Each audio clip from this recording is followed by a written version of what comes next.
भी आप लोगों का चाह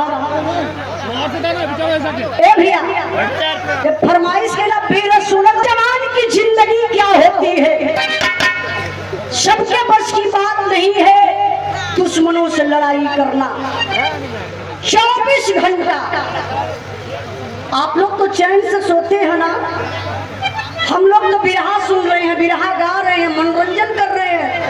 भैया ए भैया, हेलो भाई साहब, एक फौजी जवान 24 घंटा अपने सर पर कफर बांध करके चलते हैं, अपने मौत को अपने हथेली पर लेकर के चलते हैं।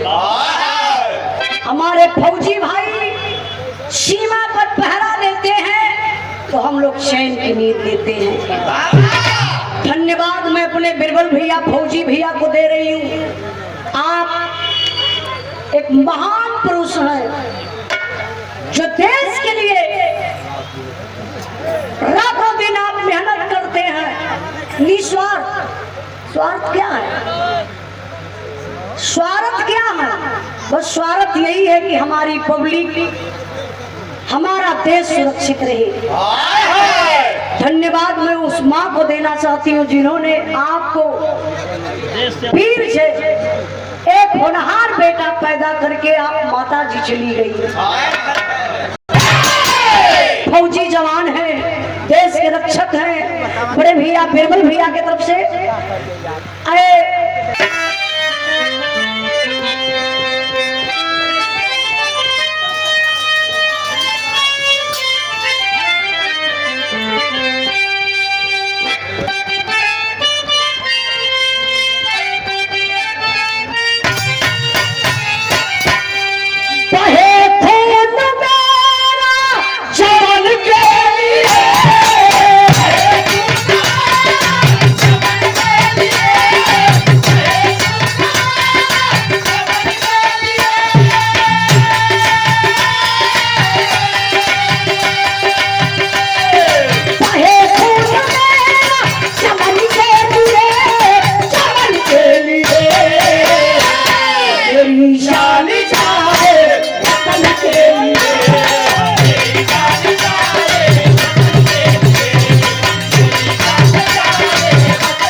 ना पढ़ पड़े घूसा दे कि नीचे कर दिए करा।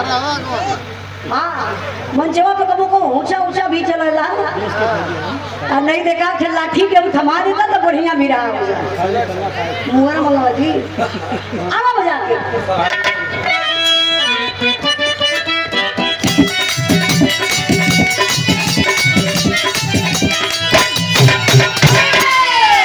जंग पे जटील लड़ने आता है, जंग पे जटील लड़ने आता है, अपने सीख का खजाना है।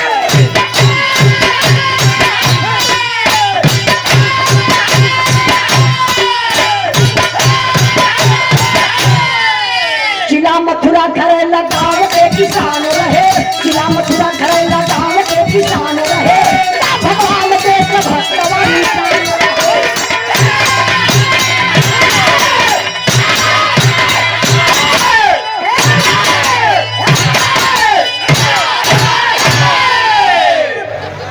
कहानी यही से समझी। ए भैया यो गाजीपुर कहूँ मऊ कहूँ ना तब पैसे तरह गाजीपुर का रहता तो यहाँ ठोकता है मऊ बढ़िया बढ़िया कहता था कुछ असर कहीं और कैसे गिराम ने भी रस गात नहीं बतियावत मऊ बढ़िया सब मेल है माल है क्या जरूरत है। यहाँ भी रस का सुनता तनी जवान हुआ जोश चढ़ाता समय लगा खेत होगा झूठा बियर वो ना चला हमारे उत्तर प्रदेश जिला मथुरा जहाँ कृष्ण भगवान का जन्म स्थली वही के रहे वाला एक किसान जगर नाम बतावल गल बाबू भगवान सिंह यादव।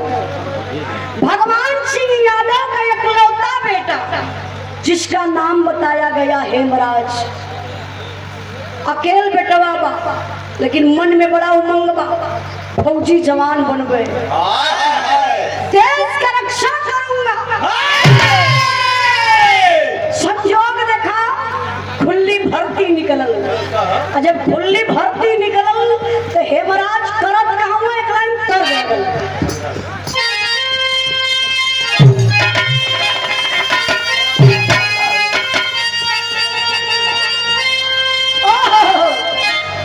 बड़ी बढ़िया लगल बा, कोनो देवर भौजाई के बीच का बात बा। कोनो भौजाई अपने देवर के देखलस आ देख के इशारा करके बोलौलस, कहलस excuse me come here sit down. देवरवा समझ गए वही पगलिए में बुढ़ऊ दादा रहलन, सुरती रगरत हो उनके पता ना होगा तो देख रहे बच्ची का कहत बा का मांगा था तो से देवरवा दौड़ की गल समझ गल कि भौजी बोलावो था कुछ लगत बा कि काम जुगाड़ बनी। भौजैया जाके कोलिया डालो कोलियावा में ले के देवरवा के चल गए। रात की बात है कि दिन में थे। अब हम वीडियो बनाओ तरी तुमसे बता दी। अरे भाई जवन भी टाइम रहा लो जैसे ही कोलियावा में ले के गई तो देवरवा कहलस जल्दी से भौजी बोल नहीं तब केहू आ जाई का विचार बा।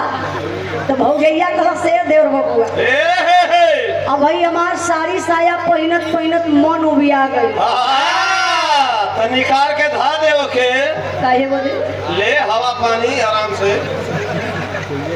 अरे देवर बबुआ हमार साड़ी साया ना पहिनो।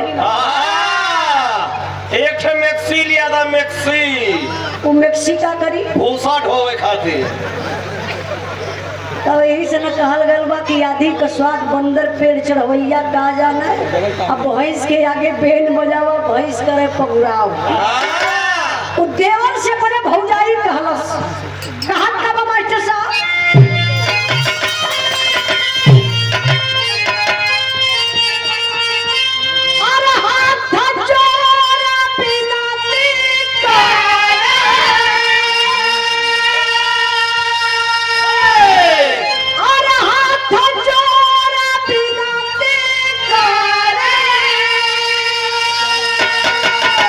हम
फूली सजाए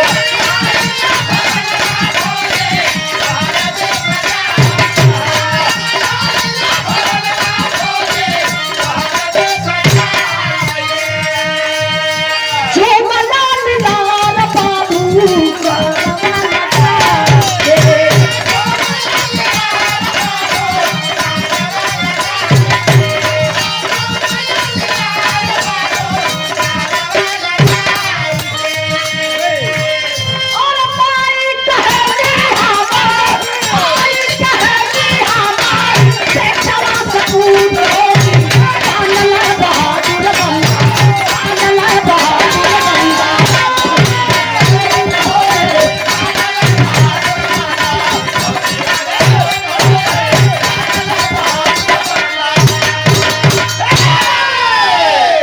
लाल बाबू फौजी जवान बनना बहुत आसान बात नहीं है। बड़ा लोग रियाज करते हैं, बड़ी मेहनत करते हैं, अपने आप को तपा देते हैं। धूप को धूप नहीं समझते, जाड़ा को जाड़ा नहीं समझते, गर्मी बरसात को गर्मी बरसात नहीं समझते। तब तो जाकर के फौजी जवान मेहनत करके परिश्रम करके कदम आगे बढ़ाता है। हेमराज गैलन भर्ती के लाइन में खड़ा भइलन, भगवान का मर्जी देखा, फौजी जवान बन गइलन, भर्ती हो गइलन।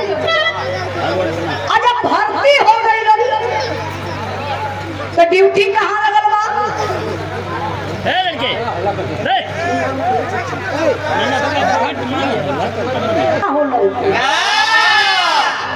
फौजी जवान 24 कैरेट सोना होते हैं। जानते हैं कैसे?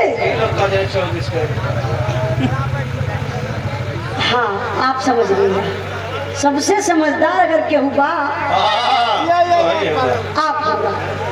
देखिए, अगर 1 इंच आप छोट हैं, लंबाई आपकी छोटी हो गई, भर्ती ना होगा तो आप भर्ती नहीं होंगे। थोड़ा से कहीं चोट लगल बा, आपका उंगली कटल बा, या कहीं और चोट ऐसा लगल बा, आपको भर्ती नहीं लेंगे लोग। इसलिए बताया जाता है कि फौजी जवान 24 कैरेट सोना होते हैं। जब हेमराज फौजी जवान बन गए तो झटके में उनकर बियाह भी हो गए। कैसे? एक गीता नाम के लड़की से जब शादी भयल, आना जाना फौजी जवान का लगल बा, वही बीच में बाबू गीता गर्भवती हो गई। गीता के पेट में बच्चा पले लगल, 9वां महीना लगल बा, प्रसव का बेला बा। फौजी जवान घरे आइल हो, रात कटाई। देखे बाबू, समय बीतल, गीता के बेटा पैदा भइल बा, घर में बड़ी खुशी बा। लेकिन समय बीतल, घर में बेटा पैदा भइल बा, खुशी का माहौल बा, घर में सोहर होत बा, मंगल गीत होत बा। तब ले सीमा से फोन आ गया, कुछ फौजियों की जरूरत है, सीमा पर चले आइए। देखिए, यही होती है एक फौजी जवान की जिंदगी। फौजी जवान हेमराज सारी खुशी को दिल में छुपाता है और ड्यूटी पर चल देता है। चलत कैसे ऊपर मास्टर गीत बदल गई।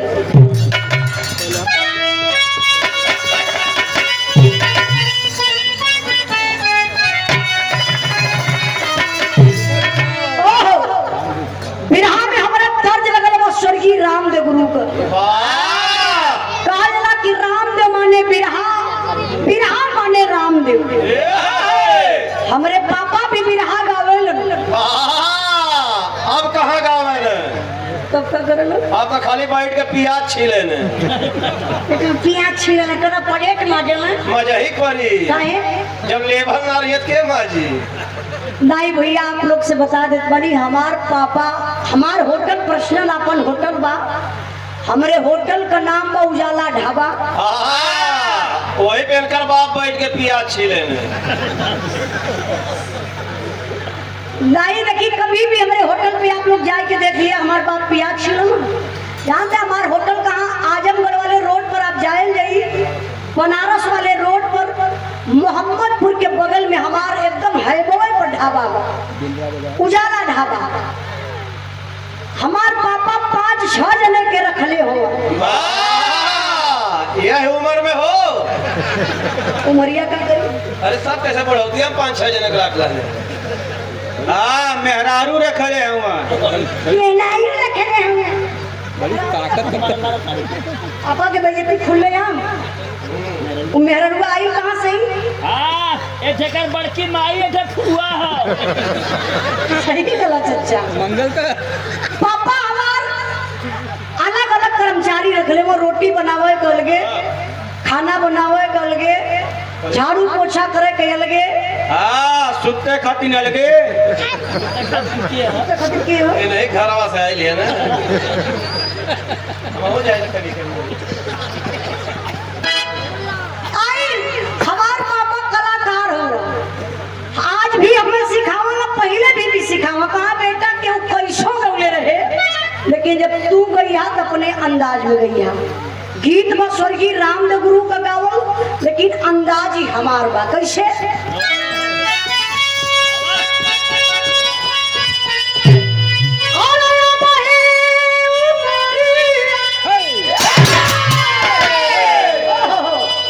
तोहार वाली है, तोहार वाली। वो इनके कलर वाली गीत लगते हैं। क्या बात है। अरे आ जा, आ जा। आगे पीछे देख के बजाओ।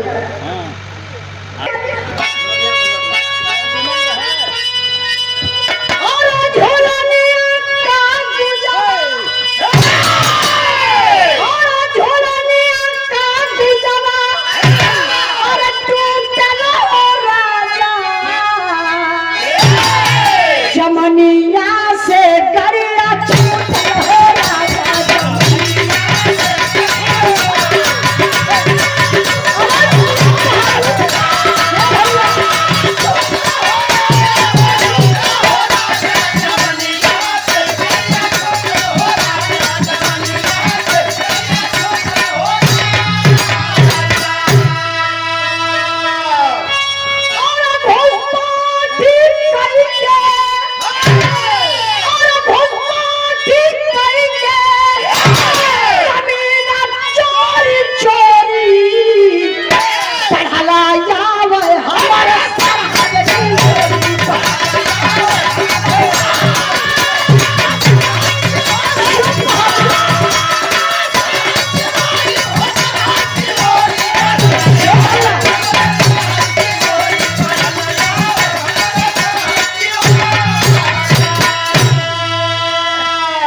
कुछ दूर पर 3 साया दिखाया, छत से जवान हाथ राइफल उठाया।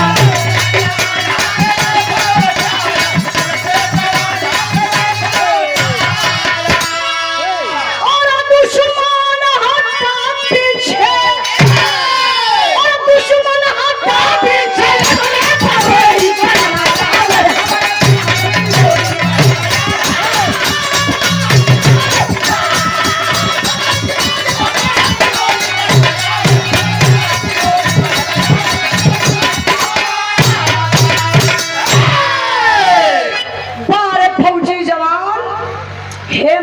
ड्यूटी पर तैनात। ड्यूटी कहाँ लगल बा? जहाँ हिंदुस्तान पाकिस्तान का बॉर्डर बा। तब तक बाबू गजब हो जाता है। गजब का भल बिरहा में तर्ज बदल गई मास्टर साहब।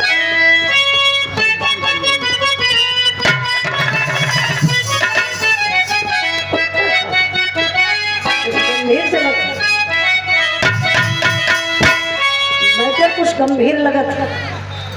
दादा डूबल हुई। आज मास्टर साहब बजौला तनी फिर से बजा दा।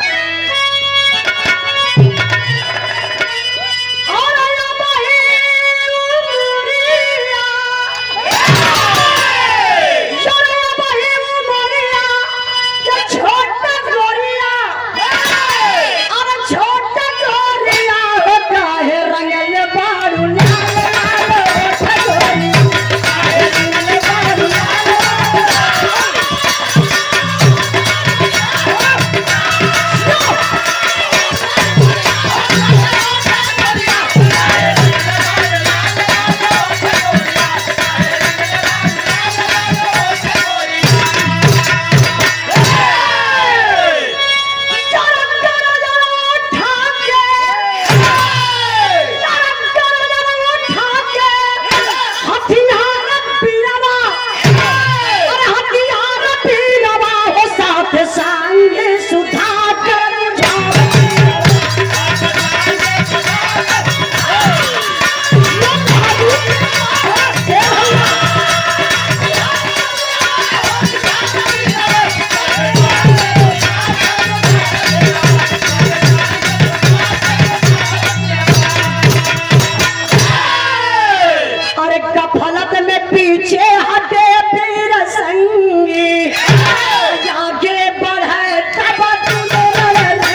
कदम आगे बढ़ाते हैं।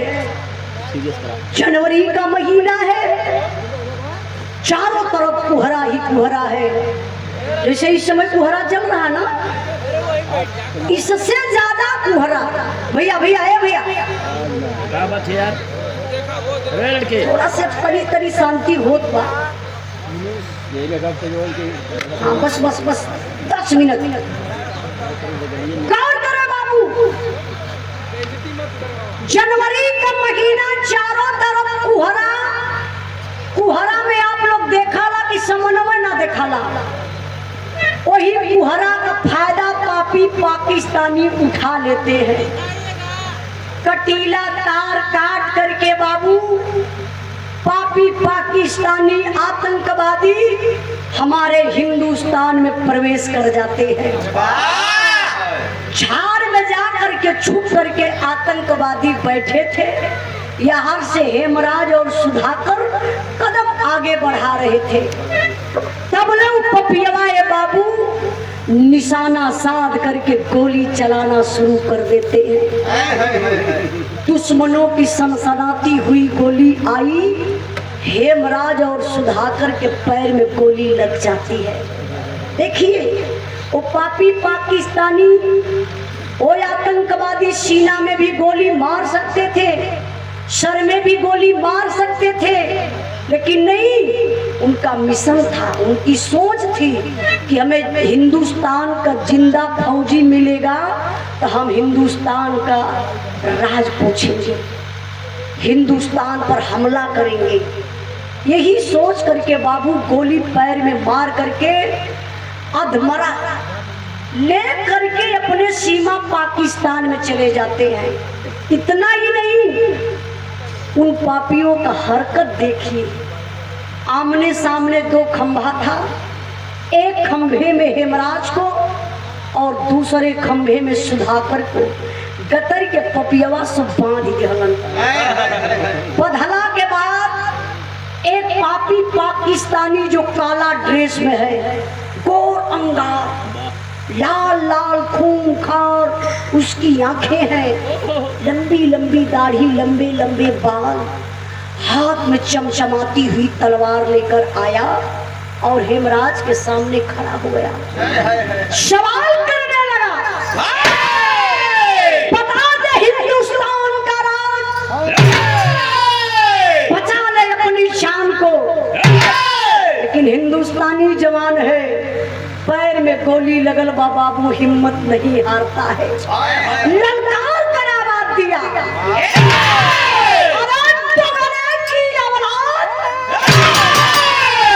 हम उस देश के वासी हैं जिस देश में गंगा बहती है। नहीं बताऊंगा रे साले हिंदुस्तान का राज, जो करना है सो कर ले मेरे साथ। ई पपियवा कलो सरे साला, ए पाकिस्तान है, पाकिस्तान हिंदुस्तान नहीं है जो तू इतना गरज कर बोल रहा है। तू क्या गंगा दिखाएगा? मैं दिखा देता हूँ कि तेरे भारत की गंगा कैसे बहती है। खींच के तलवरिया चलौलस बाबू, यह हेमराज का दहिनी पहिए काटी ले, शरीर का बैलेंस बिगड़ गई।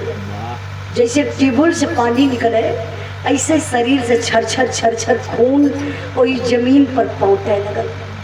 कहलस आतंकवादिया, देख ले साले, यही है तेरे हिंदुस्तान की गंगा। अगर तू बता दिया होता हिंदुस्तान का राज तो तेरे साथ मैं ऐसा कस्तई नहीं करता। अब लई के तलवरिया ये बाबू चलल बा पपियवा और सुधाकर के पास, खंभा में बदल शरीर बा। सुधाकर सोच रहा कि अवत बा पापी, पहले बाँह के काटी। सुधाकर कहला, भाई मेरी बाँह को मत काटना, मेरी बाँह को मत काटना, मैं तुझे हिंदुस्तान का राज बता दूंगा। ये पपियवा पाकिस्तानिया समझ गए, वो डर रहा है, हिंदुस्तान का राज बताएगा। ये पपियवा दौड़ के बाबू जाकर सुधाकर के पास आई, बतिया हेमराज सुनत रहलन। देखिए हिम्मत जवान को, पैर में गोली लगी है, बाँह कटी हुई है, दर्द में है जवान, लेकिन गरज कर बोला, तो उसको अपने अलर्ट किया। अलर्ट किया। ए! चाचा बोला मत, कुछ कहा कि नहीं पड़े, हम के समझदार वो समझा। अलर्ट किया जवान को, ए! अरे सुधाकर ना रे भाई ना, तुझे झंडे तिरंगे की कसम, तुझे तेरी वर्दी की कसम, तुझे धरती माँ की कसम, एक लिहाज मत बताना रे सुधाकर। अरे पगला, जान तो अकेली जाएगी, हिंदुस्तान और हिंदुस्तान के लोग तो सुरक्षित रहेंगे। तबले ही पपियवा पाकिस्तानिया दौड़ के पहुंचल, सुधाकर के मुहवा तर अपन कनवा लगा दलस, बता दे हिंदुस्तान का राज, लेकिन हिंदुस्तानी जवान है, खून उबल गया, करेगा क्या? शरीरिया तो खंभा में बांधल बा, लेकिन बारे हिंदुस्तान का फौजी जवान सुधाकर खेखार के वो आतंकवादिया के मुहवा पर थूकना करा, यही है तेरे हिंदुस्तान का राज। अब जो करना सो कर ले, मुझे जीने मरने का कोई कम नहीं है। पाकिस्तानिया कला सरे साला, उससे पूछा साला हिंदुस्तान की गंगा दिखाया, साला तुमसे पूछ रहा हूँ मेरे मुंह पर थूक दिया रे, ले ले मेरे हाथ से गिफ्ट। वही नशा में बाबू तलवार खींच के चलौलस हो, ये सुधाकर का गर्दनी नहीं काटी आकर के तुरंत हेमराज के भी गर्दन को पापी काट लेता है। देखिए कोई काल्पनिक कहानी नहीं कि जो मैं कल्पना करके बता रही हूँ, इस कहानी को इस न्यूज के माध्यम से आप लोग जरूर सुने होंगे, आज भी सर्च करके नेट पर देख सकते हैं। उसी तलवार से वो आतंकवादी दोनों जवानों का पेट चीर दिया। क्या वो पापी अन्न नहीं खाते हैं? वो इंसान नहीं है? उनके सीने में वो दर्द नहीं है, वो पीड़ा नहीं है? एक इंसान के साथ एक इंसान ऐसी हरकत कर रहा है। दोनों जवानवन का बाबू यही से पेटवा चीर के पेट का जो सारा सिस्टम है निकाल कर फेंक दिया, पेटवा के खोखा बना दलस। अब देखिए ए भैया के ऊपर सो एक भयंकर बम हेमराज के पेट में, एक दूसरा भयंकर बम सुधाकर के पेट में रख के पपियवा सो सिलाई कर अब वर्दी पहनाए के हाई गर्दन अपने सर जमनवा अपने पाकिस्तान सीमा में रखल आ यही से धड़ बम फिट गई के वर्दी पहनाए के ले आए के रातों रात हिंदुस्तान सीमा में कर गई। लिए वो पापी हिंदुस्तान के सीमा में करते हैं दोनों जवानों की लाश, किसमें बम रहेगा, जितने आसपास जवान रहेंगे इस लाश के साथ छेड़छाड़ करेंगे, हिंदुस्तान के जवान मारे जाएंगे। देखिए उन पापियों की सोच। लेकिन कई दिन बीत गया, दो जवानों का पता नहीं चल रहा, सीमा पर खलबली मचल रहा। समय बीतल, कई जवान बाबू ड्यूटी करते करते उधर जाते हैं झाड़ी के तरफ, तो दोनों जवानों का पैर देखते हैं। थोड़ा सी करीब में जवान जब गए तो आवाक हो गए, देखते हैं कि सर का पता नहीं, दोनों को जवानों की बांह कटी है, पेट काफी ऊंचाई में सुजा हुआ है, कल दाल में कुछ काला है। अगर वो जवान जाकर के लाश को उठा लेते तो विस्फोट हो जाता, वो जवान मारे जाते। लेकिन बाबू चेकअप करने वाली मशीन आई तो पता चला कि दोनों जवानों के पेट में भयंकर बम है। उस बम को सुरक्षित निकाला गया, लाश के ले जाए के फौजी जवान कैंप में गमी मनावत हो। वहाँ का बात आप लोग को ही जब छोड़ दी, तनी से आप लोग दिमकवा लेके चला मथुरा। हेमराज का दुल्हन गीता स्नान करके बेचारी श्रृंगार करे बैठल ही, तब ले दुनिया का मालिक के थे असगुन दिखा देगा। अच्छा असगुन का दिखावत हो हमारे बिरहा के वीर रस में करुण रस का भाव मास्टर साहब।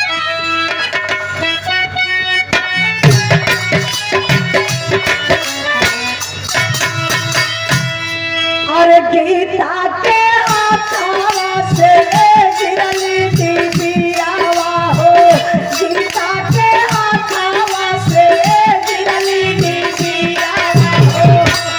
गईला से नूरावा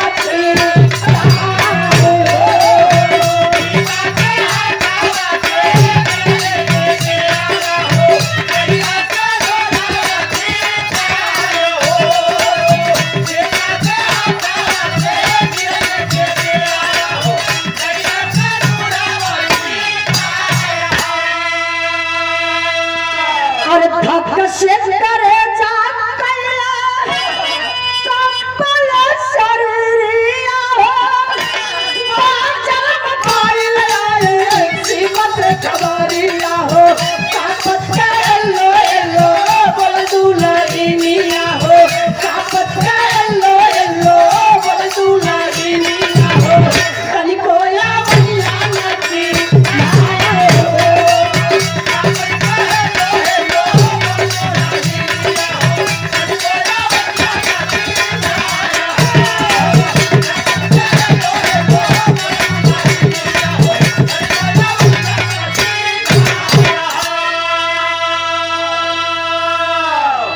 गौर करे बाबू दुल्हनिया बेचारी स्नान कई के श्रृंगार करे बैठल हई ऐसे बरवा चोटी कई के हथवा में सिंदूरवा का डिबिया ऐसे खोलनी मंगिया में सिंदूर लगावे जात हई बाबू तबले अचानक शरीर अंदर से कांपल और सिंदूर का डिबिया वही जमीन पर गिरल सारा सिंदूर बिखरी गया दुल्हन कलेजा पे हाथ रखली कली दुनिया के मालिक हमरे सोनू के पापा के कुछ कहीं न हो जहाँ रहे सुरक्षित रहे ऐसा या चरवा से बाबू सेनुरा के बेचारी बटोरत न हो तबले तो सीमा से फोन आई गए फोन के करवा नया नंबर बा दुल्हनिया समझ गई कई दिन हो गल बा सोनू का पापा फोन ना करत रहा फोन ना लगत रहा है हमके लगत बा कि इ नंबर चेंज करके फोन करत हुआ तब बेचारी फोन को रिसीव करती है और पहला वर्ड बोलती है गीता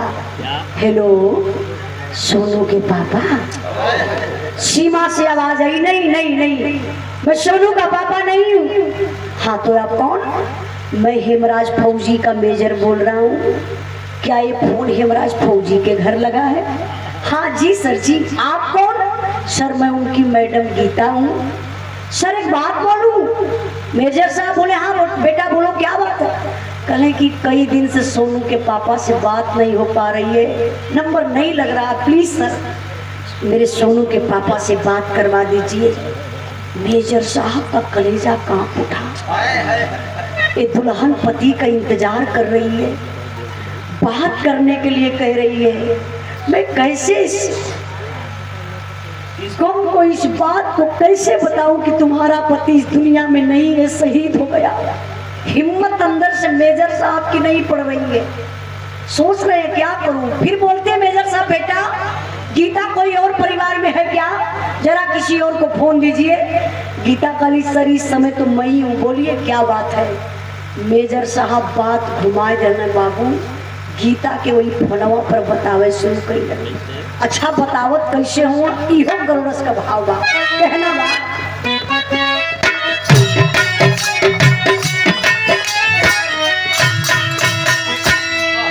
का हम बताई बेटी का हम सुनाई हो का हम सुनाई हो बताया सुबह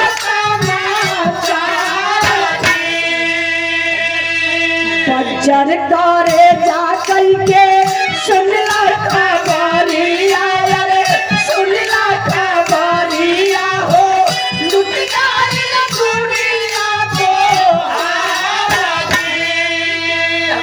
हथवा से फोनवा छूट के गिरल जमीनिया पर गिरल जमीनिया पर गीता रोवलिया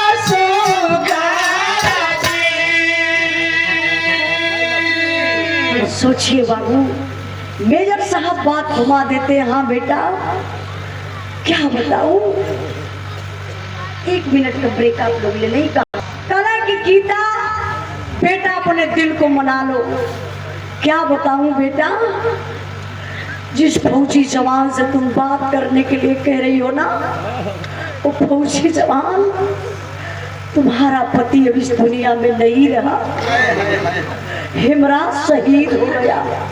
अरे बाप रे पप्पा, शहीद शब्द जब दुल्हनिया सुनलस हो, लगे कि करेजवा में कोई तीर मार दिलस। कटल पेड़ नियन अरराई कोई अंगना में गिरली, हाय राम कही के रोवत हई।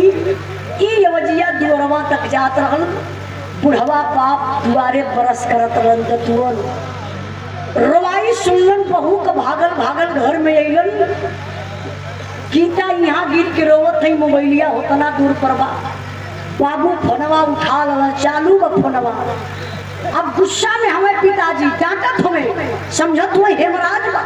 कहले रे बेटा, हेमराज तू का कह दले रे? देख गीता अंगना में गिर के रोवत बा, का बात बा?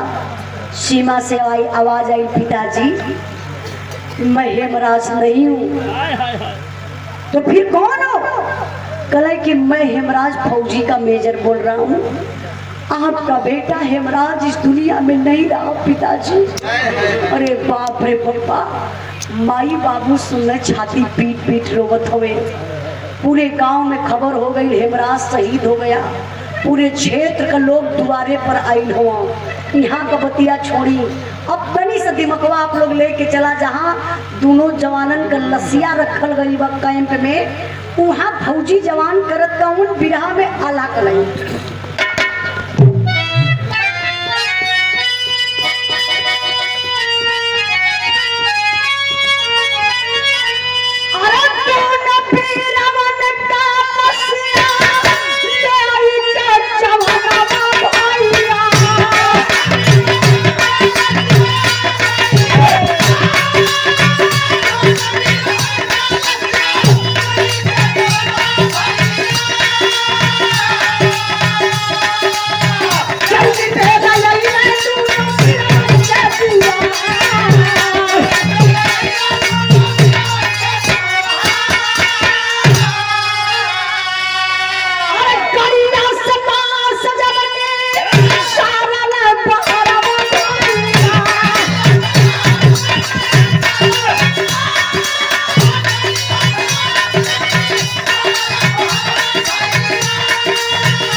दोनों जवानन का लाश झंडा तिरंगा में लपेट के जब दोनों जवानन के घरे लसिया गई, तब तक गजब हो गया।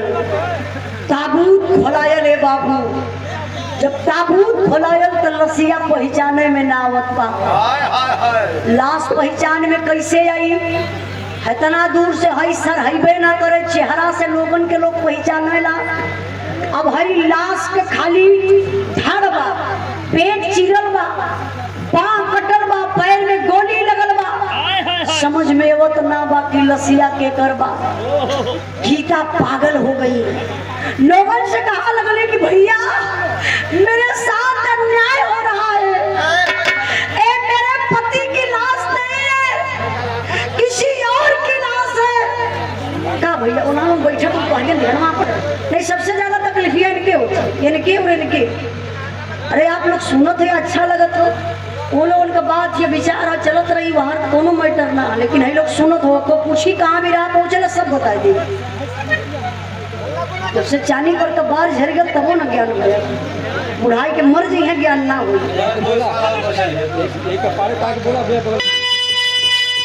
अरे छाती पीटा पीटा का गीता पाऊ रही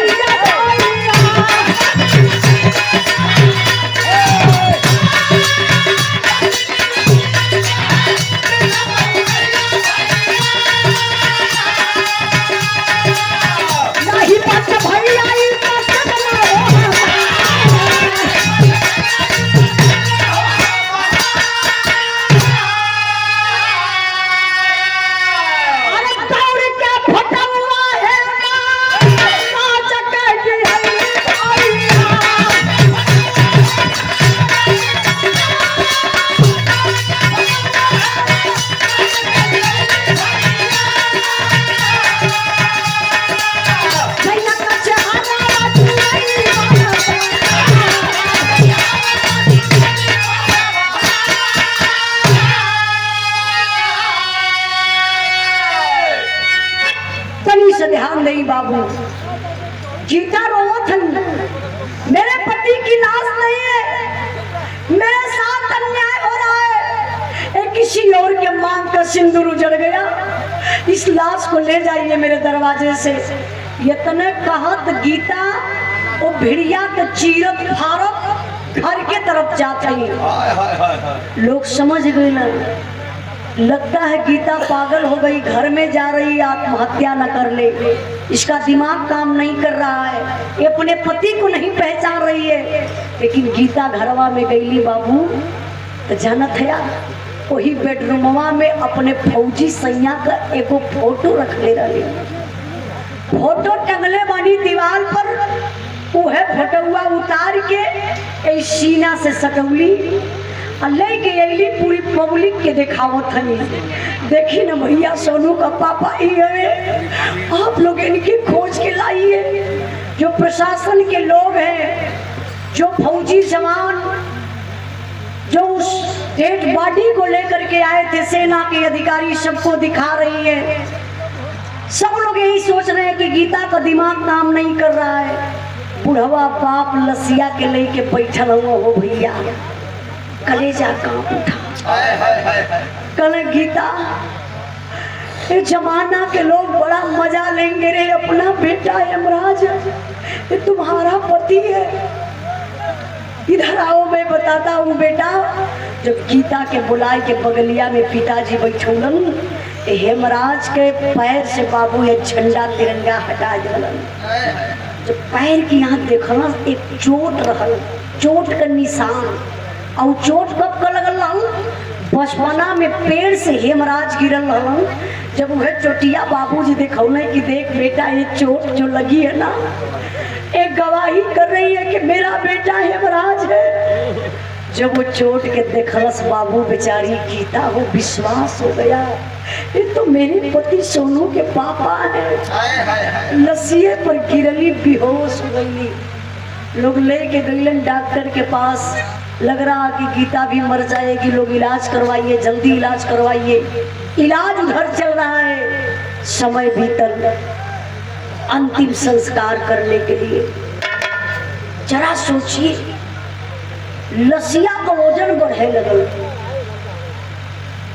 आश्चर्यजनक का बात तई बा कि लाश का वजन बढ़त बा के वो दूसर उठावत लसिया उठाए ले, लेकिन बुढ़वा बाप लसिया उठावत तो उठबे न करे। 3 बार कोशिश कईले, लाश जमीन पर गिर गई। फौजी जवान का पिता है, अंदर बड़ी गम बा, बड़ा दर्द बा, लेकिन छुपावत हम जानत या कहे।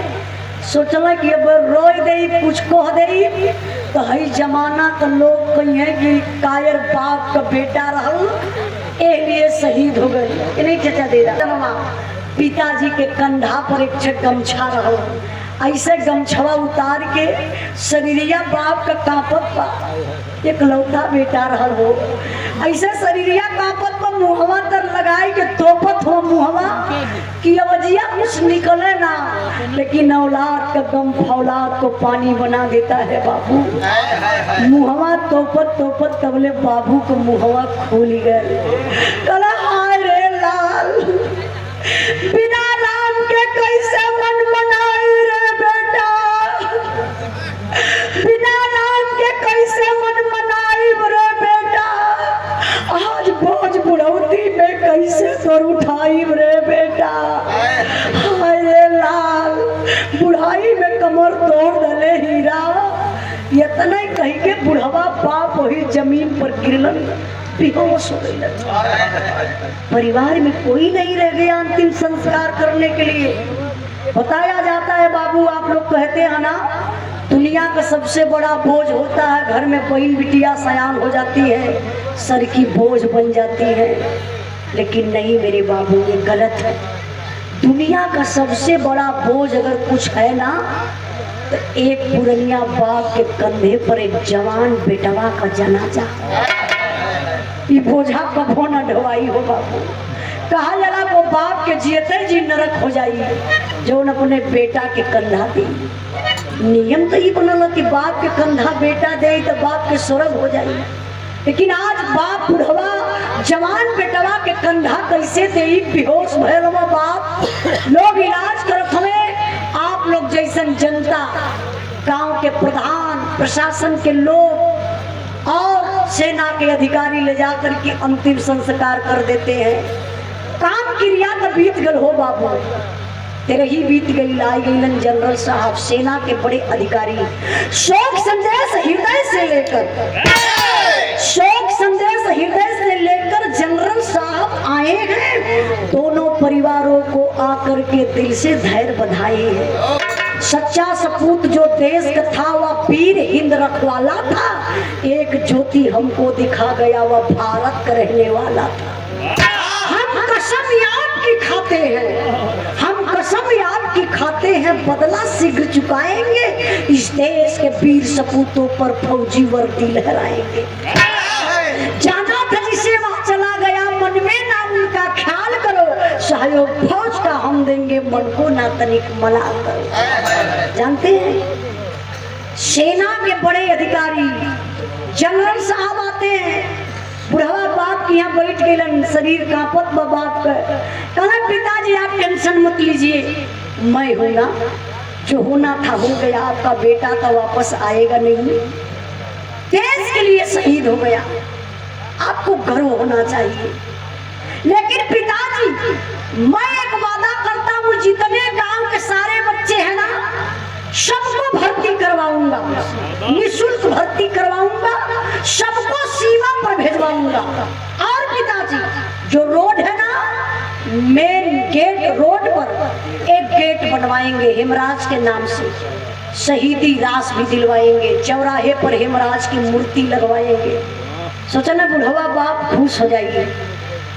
जेकर करेजा फाटत, जेकर बुढ़ाई का सहारा टूट गए, जेकर हीरा चल गई, दुनिया अनहार हो गई, ओके रुपया पैसा लग बात था। बुढ़वा बाप हाथ जोड़ने कांपत हुआ कहे साहब का कर भर्ती लेके हई लाल लोग भर्ती हो जाए, सबका गर्दनिया कटा जाए, सरकार कुछो ना बोली। बिगड़ी तो माई बाबू का ना, बुढ़ाई में माई बाबू एक लोटा पानी ना पिए साहब। हमार तो बिगड़ गई का, सरकार हमके पानी देवे आई साहब। भर्ती भर्ती रुपया पैसा कुछ ना चाहिए साहब। अगर कहा हुआ ना तो एक चीज चाहिए देवा का। मेजर साहब जनरल साहब भी सोचने लगे, आज का जमाना पैसे के पीछे भाग रहा है।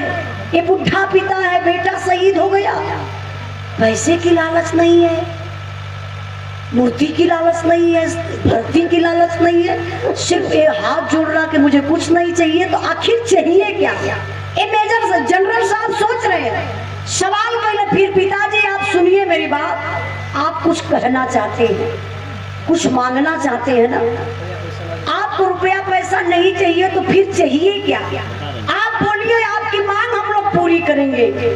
बिरहा के सुने वाले भैया बाबू ये लाइन पर विचार करिए। एक बुढ़वा बाप के आज मांग बा, कहा मांग बा मास्टर साहब? बिरहा का आखिरी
बेटा का ताकत कमजोर रहा, हमारे लाल का गर्दन काटल गल, पैर में गोली मारल गल, बाह के काट के पेट चीर के बम रखल गल का हमरे लाल का ताकत कमजोर रहा साहब हो अर्थी भर्ती रुपया पैसा मूर्ति ना चाहिए हम एक चीज चाहिए धन दौलत से जाई ना हृदय का पीरवा साहब जल्दी से मंगाएगा बेटा का सिरवा हमरे हिंदुस्तान का दुश्मन पाकिस्तान बा हमरे लाल का गर्दनिया पाकिस्तान वाला रख ले बा जबले जियम तबले हम कलप कलप के जियम साहब हमरे लाल का वो गर्दनिया मंगवा दा हम अपने लाल के आखिरी वक्त पर एक बार अपने लाल का चेहरा देख लियो साहब चले गए जनरल साहब आज तक दोनों जवानों का गर्दन का पता नहीं चला हमारे देश के प्रधानमंत्री जी भाषण भी दिया करते थे हर मंच पर कि आप लोग टेंशन मत लीजिए मैं 2 सर का बदला 10 सर लाऊंगा लेकिन आज तक पता नहीं चला बाबू कि दोनों जवानों का गर्दन कहाँ है। एक दिन मीडिया वाले पहुंचे थे हेमराज के परिवार में हेमराज की माँ एक फोटो लेकर के रोती बिलखती सामने आई जो भाई सोशल मीडिया से जुड़े हैं उनको पता होगा जरूर आप लोग देखे होंगे। माँ बोलती है साहब मीडिया वाले सवाल करते हैं कि आपको सरकारी सुविधा मिल रही है माँ बोली नहीं साहब मुझे कुछ भी नहीं मिल रहा जो मेरा बेटा बनाया था वही बना हुआ है अभी तक मेरे घर में एक लैट्रिन तक नहीं बनी क्या मैं बताऊँ सरकार जरा सोचिए ये है हमारे फौजी भाइयों के साथ ऐसा होता है कोई क्रिकेट का खिलाड़ी मार देता है चौका मार देता है छक्का तो करोड़ों रुपया इनाम दिया जाता है लेकिन जो फौजी जवान हमारे देश के लिए हमारे लिए आपके लिए रक्षा करते करते शहीद हो जाता है उसका सम्मान नहीं हो रहा है शहीदी रास नहीं मिल रही है। आपको पता है भर्ती कौन होता है कोई पीएम सीएम एमपी एमएलए का बेटा भर्ती नहीं होता है जब भी भर्ती होता है तो एक गरीब बाप का बेटा एक मजदूर का बेटा एक किसान का बेटा एक व्यापारी का बेटा या आपके घर का बेटा हमारे घर का भाई बेटा भर्ती होता है पीएम सीएम का बेटा उनके पास पैसा है उनका बेटा जा करके विदेश में पढ़ाई करेगा आईएएस बनेगा पीसीएस बनेगा डॉक्टर बनेगा इंजीनियर बनेगा आज तक अभी आप लोग कभी नहीं बता सकते हैं कोई पीएम सीएम एमपी एमएलए का बेटा जो भर्ती होकर के सीमा का रक्षा करते करते वो शहीद हुआ होगा पीएम सीएम का लड़का कहाँ हो भर्ती हुई है के पीएम सीएम अरे जोगी और मोदी ओ धन्य प्रभु ये गूगल से भी तेज है तो गौर करें बाबू आप लोग बड़े महान हैं धन्यवाद मैं फौजी भैया बिरबल भैया को देना चाहती हूँ धन्यवाद माई के देत बनी जो ने ऐसा हीरा पैदा कर ली जो देश के काम आ रहे हैं आप देश का रक्षा कर रहे हैं बहुत बहुत धन्यवाद। बिहार का आखिरी लाइन आखिरी भाव बा